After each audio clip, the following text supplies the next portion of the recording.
Mit navn er Hanna Christensen, og jeg er elev her på Kalundborg Gymnasium og går i 2. B. Vi er på vej ind for at møde dansklærer Lisbeth Rantz, som er dansklærer for 2. B og har undervist i 2 år. Og hun har gennemarbejdet en proces om innovativt forløb af moderne lyrik. Lad os komme ind og se, hvad det er for noget. Hej. Jeg kunne rigtig godt tænke mig at vide, hvordan du kommer på den her kreative idé om det innovative forløb af moderne lyrik.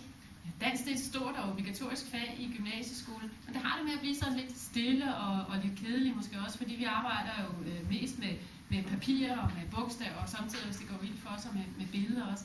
Og jeg kunne godt tænke mig at lave sådan et forløb om moderne lyrik, som brugte kroppen og rummet og de hverdagserfaringer, som alle eleverne kommer med.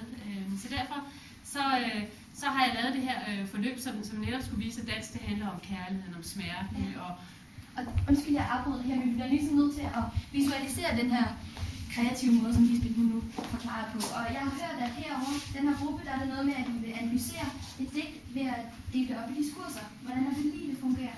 Det fungerer på den måde, at hver af de studerende har en bunke ord, en bunke af de væsentligste ord for det digt, vi har læst, og så skal de sådan set bare dele de ord op i diskurser. Okay, det lyder spændende. Så har jeg også hørt noget om, at der er en gruppe herovre, som der arbejder med analysering på en anden måde ved at lave et billede. Hvordan fungerer det? Her har vi tegnet et billede, der sammenfatter alle de her diskurser, der ligger lige herovre. Sådan så hele billedet af digtet det kommer ned og ligger her, sådan så vi får et større helhedsindtryk af, hvordan digtet var. Okay, kreativt. Så har vi herovre en tredje måde at analysere en tekst på. Det er musikbutikken.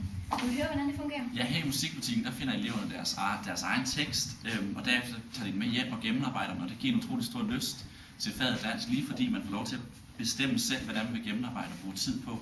Og bagefter så tager man den med op i klassen og fremlægger den for sine klassekammerater og sidder og diskuterer, om det nu er de rigtige metoder og redskaber, man har brugt for at analysere netop den tekst. Okay, tak for det.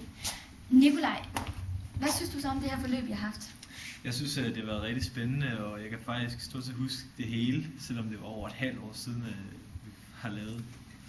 Det er alligevel godt klaret. Så det vil altså sige, at det er et rigtig effektivt forløb, vi har gennemgået her med innovative måder at analysere digte på. Godt.